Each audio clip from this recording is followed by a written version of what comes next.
जानते हैं अधर्म कौन है? ब्रह्मा जी का पुत्र है अधर्म, ब्रह्मा जी की पीठ से उत्पन्न हुआ है। और अधर्म का पुत्र है दंभ, अहंकार। तो ये जो दंभ है ये व्यक्ति को अधर्म में लगाता है। यहां तक कि वैष्णवों के अंदर भी अगर दंभ आ जाएगा तो वो धार्मिक वेशधारी तो होंगे, लेकिन दंभी होने के कारण वो भक्त नहीं होंगे, वो धार्मिक नहीं हो सकते। क्योंकि धर्म का सबसे इंपॉर्टेंट पिलर है कि व्यक्ति को दंभ रहित होना चाहिए। भगवान ने भी जब असुर गुणों का वर्णन किया तो भगवान कहते हैं दंभ दर्पो, भगवान कहते सबसे पहला दंभ है। सारे के सारे आप अवगुणों को दूर कर सकते हैं लेकिन दंभ को दूर नहीं कर सकते, ये पकड़ लेता है। ये बहुत दंभ कैसा होता है, पवित्रता में भी दंभ आ जाता है। एक बार ब्रह्मा जी के पास, पद्म पुराण में ये कथा आती है, ब्रह्मा जी के पास दंभ जो था अपने दादाजी से मिलने गया, अहंकार। मिलने पहुंच गया, दादाजी को जाकर प्रणाम किया, बोला, उन्होंने कहा आओ प्रपौत्र, पौत्र, पौत्र, पौत्र यानी नाती, पोता, जो भी कहें। पुत्र था अधर्म, उसका पुत्र था दंभ। तो अपने दादा ब्रह्मा जी से मिलने गया पौत्र। कहते हैं दादाजी बैठो बैठो, पौत्र बैठो। कह रहे कहां बैठूं, यहां सब तो गंदगी गंदगी है, कोई पवित्रता नहीं है। तो उन्होंने बोला बड़ा बढ़िया है ये तो, मतलब कितना सुंदर रूप रख करके आया था, एकदम सफेद दाढ़ी, सफेद बाल, सफेद वस्त्र, एकदम लग रहा था देखने में ब्रह्मा जी की ट्रू कॉपी है। लेकिन उसके आकर्षक चेहरे से समझ नहीं पा रहे थे ऐसा क्यों कर रहा है। कह रहे सब जगह तो अपवित्रता है, शुचि विचार ही नहीं है आपके पास। कहा अच्छा कोई बात नहीं, कम से कम तुम मुझे तो शुद्ध मानते हो। कहा आप शुद्ध हैं। कहते तो मेरी गोदी में बैठ जाओ। अब दादा तो चाहेगा ना पोते को गोदी में बैठा के प्यार करे, थोड़ा पुचकार करे। दादाजी ने कहा मेरी गोदी में बैठ जाओ। दादाजी की गोदी में भी अपने जो जल पात्र था कमंडल से थोड़ा ओम अपवित्रम पवित्रम व सर्वमस्तम गतो विस्मृत पुंडरीकाक्ष साभयम। अरे दादाजी बोल रहे ये क्या कर रहे हो, मैं ब्रह्मा हूं, मैं सबसे शुद्ध व्यक्ति हूं, मेरी गोदी में बैठने को कहा तुम इसे भी पवित्र कर रहे हो, पूरी धोती गीली कर दी। बोले कोई बात नहीं चलो, पौत्र है, गीली कर दे।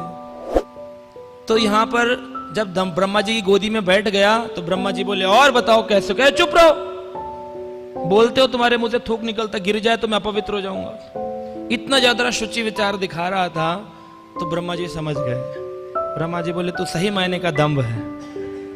कभी कभी हमें अपनी किसी भी चीज का दंभ हो सकता है, अहंकार हो जाता है। और उसी अहंकार में लोग जो शिव जी को भगवान मान रहे हैं वो शिव जी को ही भगवान माने चले जा रहे हैं। कह रहे 40 साल से जो मान रहे थे क्या तुम्हारे एक श्लोक पर तोड़ दें, उसे भंग कर दें। रावण को पता चल गया था कि भगवान जो है वो राम है, लेकिन जाकर शिव जी को कहता है सर कटा सकता हूं लेकिन सर झुका सकता नहीं। कटवाने को तैयार था। बोला कोई बात नहीं, मुक्त हो जाऊंगा राम के हाथ से। दुनिया तो राम के मंदिर में जाके दर्शन करती है, मैंने ऐसी भक्ति करी है राम को खुद चलकर आना पड़ रहा है। इसमें अहंकार, दम।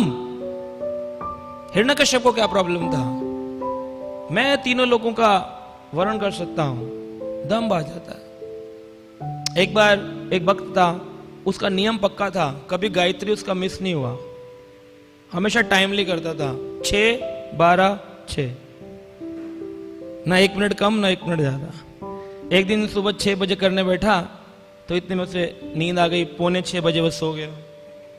अब 6 बजने में 1 ही मिनट रह गए थे तो एक प्रभु जी आए, बोले हरि बोल, हरि बोल, उठो उठो।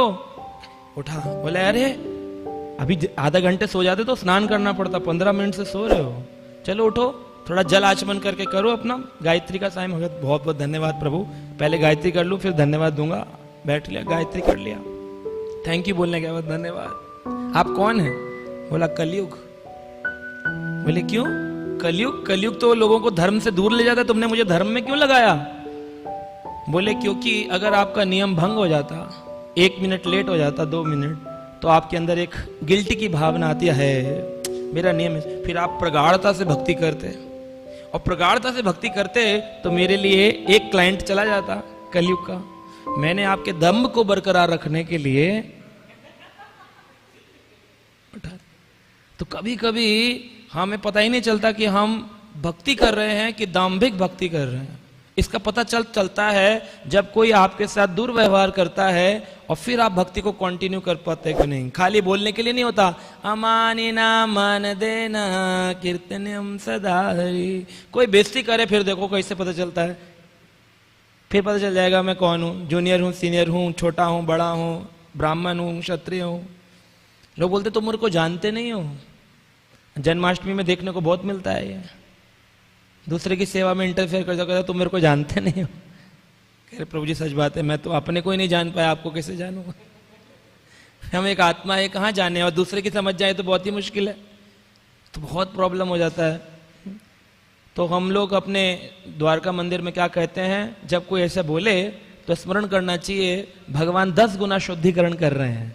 तो इसलिए उस टाइम हमने एक बैच बनाया था 10 टाइम ब्लेसिंग्स, यहाँ पर लगाया था जन्माष्टमी 10 टाइम ब्लेसिंग्स, ताकि सबको याद रहे सामने वाला अगर कुछ चिल्ला रहा है तो 10 गुना मुझे शुद्धिकरण हो रहा है, मेरा 10 गुना मुझे आशीर्वाद मिल रहा है। बहुत मुश्किल है, सारे के सारे चले जाएंगे। जैसे हमारे जीवन से अनर्थों में 6 अनर्थों में से जो है आप देखें, भगवान कह रहे हैं कि कामेशा क्रोधेशा रजोगुना समझ, तो क्रोध भी चला जाएगा, सारे चलेंगे, लेकिन काम नहीं जाता।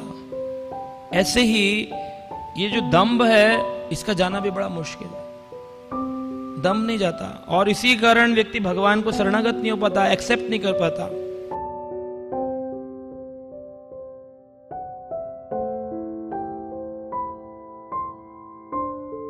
Subscribe now and press the bell icon. Never miss an update.